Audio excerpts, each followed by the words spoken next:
Okay, so, all those headlines about asteroid hitting Earth? Yeah. Well, we're going to deep dive into an article from Starwalk, the astronomy app. It breaks down the facts about asteroids Right. that are predicted to come close to Earth in 2025 and beyond. Mm-hmm. And I got to say, after reading some of these, Yeah. I'm starting to think I need to invest in a good hard hat. Yeah, it does seem like asteroid threats are constantly in the news. Right, like 1 minute we're worried about climate change, the next it's a giant space rock. Exactly. And this Starwalk article, it doesn't exactly help calm my nerves. They have this whole list of asteroids passing close to Earth. Yeah. And it seems like every other week we got another one buzzing by. It's true that a lot of asteroids pass by Earth. The article even mentions several just in the first few months of 2025.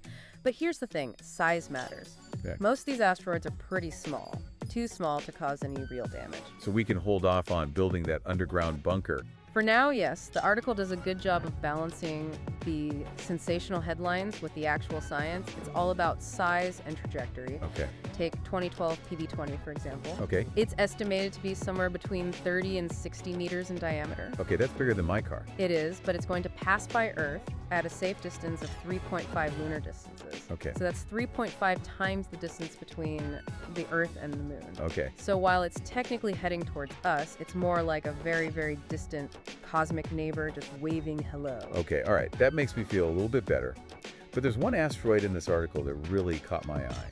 2024 YR4. They're predicting a 1 in 35 chance of it hitting Earth in 2032. Should I be genuinely worried, or is this just like media hype? I understand the concern, and to be fair, a 1 in 35 chance is the highest risk assigned to an asteroid in 20 years. Okay, that doesn't sound great. But it's important to remember that it's still a very low probability. Think of it this way, it's like flipping a coin 5 times and getting heads every single time. It's possible, but not very likely. Plus, scientists are constantly monitoring 2024 YR4's trajectory and refining their predictions as they gather more data. Okay. So that 1 in 35 chance could go even lower. Okay, deep breath. Deep breaths. But the article also compares 2024 YR4 to the asteroid that exploded over Siberia in 1908, the Tunguska event. Right. And that one flattened a huge area of forest. I'm just saying, those trees never saw it coming. That's true. And the Tunguska event is definitely a reminder that even a relatively small asteroid can cause significant damage. That's why scientists are constantly scanning the skies, looking for these potentially hazardous asteroids. So how do they decide which ones are worth worrying about? What exactly makes an asteroid potentially hazardous? Is there some kind of cosmic danger rating system? There is. It comes down to 2 main factors, size and its proximity to Earth's orbit. Okay. An asteroid needs to be large enough to cause some serious damage if it were to actually hit us. We're talking at least a few hundred meters in diameter, and it needs to come close enough to Earth's orbit that a collision is a realistic possibility, not just a close call in astronomical terms, which, let's be honest, can still be millions of miles away. So it's not just about size, it's about location, location, location, like cosmic real estate. Exactly, and scientists use 2 scales to assess the risk posed by these asteroids, the Torino scale and the Palermo scale. Okay, scales. So are we talking like danger level 1 through we're all doomed kind of thing? You could think of it that way. The Torino scale is more about communicating risk to the public, using levels that are easy to grasp. The Palermo scale, on the other hand, is more for scientists. It incorporates both the probability of impact and the time until a potential impact, giving a more nuanced assessment of the risk. So high score on the Palermo scale. Maybe start prepping that bunker after all. Not necessarily. It's important to remember that these are tools for scientists to assess and prioritize potential threats, not necessarily cause for widespread panic. They help guide research and inform decisions about potential mitigation strategies. Speaking of which, Let's talk about those strategies. Because let's face it, if we find an asteroid on a collision course with Earth, I don't think hiding under that is going to cut it. hiding might be tempting, but luckily, scientists have been working on some pretty incredible strategies for deflecting asteroids, and some of these sound like they're straight out of a science fiction movie. Okay, do tell. Because last time I checked, Bruce Willis wasn't on speed dial. We're talking about things like gravity tractors, and even using paint to change an asteroid's trajectory. Hold on, we can just paint it. Is this some kind of cosmic art project gone rogue? How does that even work? It's not about aesthetics, it's about physics. It's called the Yarkovsky effect. And it's all about how absorbed sunlight is radiated back as heat, and that tiny push over time can actually change the asteroid's path. It's like using a really, really slow rocket engine. So we're talking about giving these asteroids a little nudge, not blowing them up like in the movies. Right, a gravity tractor, for example, would use a spacecraft's gravitational pull to ever so slightly nudge an asteroid off course. It would take years and maybe even decades, but those tiny changes could add up to a big difference over time. I get how that could work theoretically, but wouldn't that take years, maybe decades to make a difference? What if we don't have that kind of time? That's a valid concern, and it's why there are multiple strategies being explored. And the good news is we've already had some success with deflection. Oh. The DART mission, where NASA intentionally crashed a spacecraft into a small asteroid moonlet, actually changed the moonlet's orbital period. It was a test run, but it proved that we can actually deflect an asteroid, which gives us some hope for the future. Okay, so we've got slow and steady with the gravity tractor, subtle nudges with the Yarkovsky effect. What about the break glass in case of emergency option? The article mentions using nuclear weapons to blow an asteroid off course. That's definitely an option, though it would be a last resort. There are a lot of risks associated with using nuclear weapons in space, like the potential for creating even more dangerous debris. Right. It's not exactly a clean solution. So it's like Armageddon in real life, but hopefully with less Aerosmith and more actual science. I'm kidding, of course. But it does raise the question, what about Jupiter? Isn't it supposed to be our cosmic protector? Like a giant shield out there vacuuming up all the dangerous asteroids? Jupiter does play a role, but it's a bit more complicated than that. Oh no, there's a but coming, isn't there? Well, Jupiter's massive gravity does act like a cosmic vacuum cleaner, pulling in or deflecting many asteroids that could threaten Earth. But, and this is the important part, sometimes Jupiter can actually nudge asteroids towards Earth. A bit of cosmic irony, wouldn't you say? Great, so our cosmic bodyguard. Could also be the one to trip us. Thanks for that, Jupiter. This is a lot to take in. We've got these potentially hazardous asteroids zipping around, Jupiter playing both protector and prankster, and scientists coming up with wild plans to deflect these things. It's like a cosmic game of dodgeball. That's a good way to put it, but while the threat is real, it's not something to be consumed by fear over.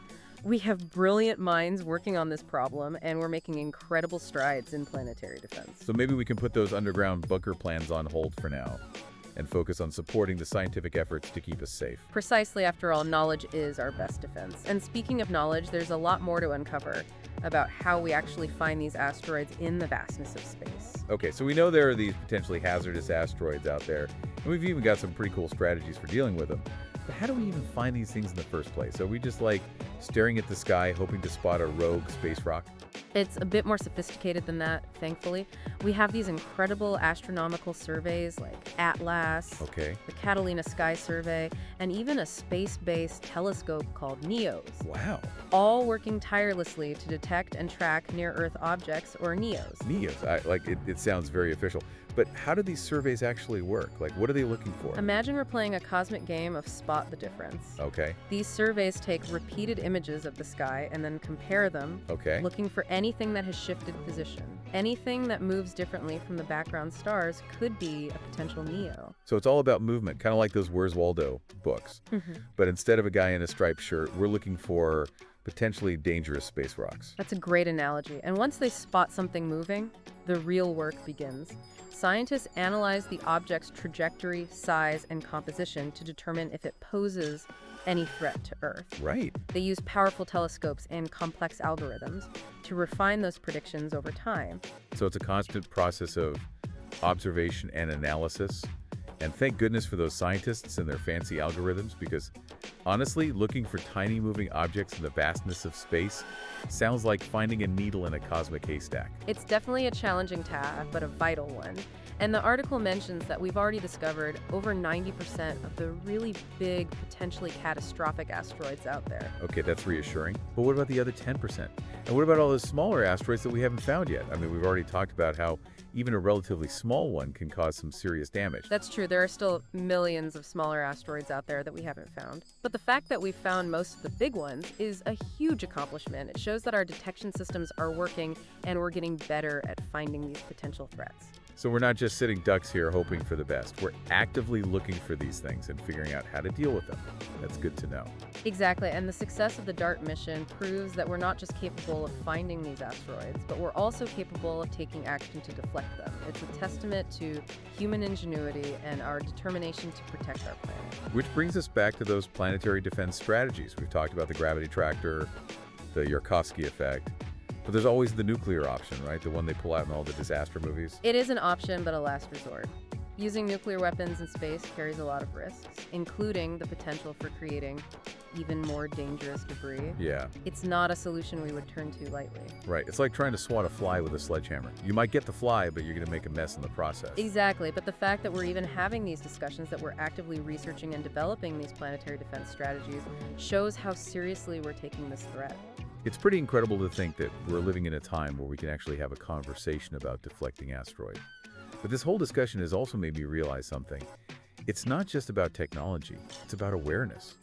The more we learn about asteroids, the better equipped we'll be to handle whatever the cosmos throws our way. I couldn't agree more, and the article ends on a very thought-provoking note. It asks, what are the chances we'll find an asteroid heading straight for us tomorrow, and would we be ready? Ooh, that's a good one. And a little bit terrifying, if I'm being honest. I mean, we've talked about all these detection systems and deflection strategies. But what if we're caught off guard? What if there's an asteroid out there that we haven't found yet, and it's on a collision course with Earth? That's the unsettling reality, isn't it? The vast majority of asteroids are still undiscovered. We're getting better at finding them, but there's always a chance that one could slip through the cracks. So what happens if we only have a few days or even hours to react? That's a question scientists and policymakers are grappling with right now.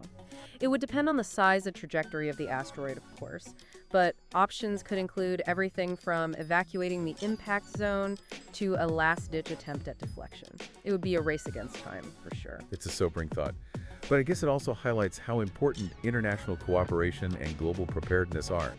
This isn't just a problem for one country to solve. It's something we need to face together. Absolutely. Planetary defense is this global issue. It requires collaboration and communication between nations. After all, we're all sharing the same planet, facing the same cosmic threats. Well, this deep dive has certainly given me a lot to think about. Asteroids Jupiter cosmic dodgeball, the possibility of being blindsided by a space rock? It's been quite a ride. It has indeed, but remember, while the threat is real, it's not something to be consumed by fear over. We have brilliant minds working on this problem, and we're making incredible strides in planetary defense. So to our listener out there, keep looking up, keep learning, and maybe keep a hard hat handy just in case. You never know what the universe might throw our way. And perhaps with continued research and a healthy dose of cosmic awareness, we can ensure that those discoveries are ones we can all celebrate safely from our home planet. That's a perfect note to end on. Until next time, keep exploring. You know, it's amazing how much we've learned about asteroids and the efforts to protect our planet. But thinking about those undiscovered asteroids out there still makes me a bit uneasy. Like knowing there's a monster under the bed, but you can't see it and you don't know when it might pop out. That's a very vivid analogy, and it highlights a key point the article raises. Even with all of our advancements in detection and deflection, the element of surprise is something we can't totally eliminate. So knowing that, what can we do? Is it just a matter of hoping for the best? Hope is not a strategy. The article really emphasizes that continued investment in research and development is crucial. We need to improve our detection capabilities, refine our deflection techniques, and perhaps most importantly, strengthen international collaboration. Right, because a giant asteroid heading toward Earth isn't exactly going to respect national borders. It's a threat we all face together. Exactly. This is where global cooperation becomes really essential. Sharing data, coordinating research efforts, and just having a unified plan of action could be critical in a planetary emergency. It's reassuring to know that there are brilliant minds all over the world working on this. Trying to ensure our safety, it's like having a whole team of cosmic superheroes looking out for us. That's a great way to think about it. And while we're on the topic of superheroes, it's worth remembering that knowledge is perhaps our greatest superpower. The more we understand about asteroids, the better equipped we'll be to deal with them. Absolutely. This deep dive has been a real eye-opener. I feel like I've gone from clueless about asteroids to informed citizen, ready to advocate for planetary defense. That's a fantastic takeaway. And for our listener out there, remember this: stay curious, keep learning, and never underestimate the power of knowledge, especially when it comes to navigating the vast and sometimes surprising universe we live in. Couldn't have said it better myself. Well, that wraps up our deep dive into the world of asteroids. It's been a thrilling, slightly terrifying, and ultimately enlightening journey. Until next time, may your skies be clear and your hard hats safely tucked away. Keep exploring.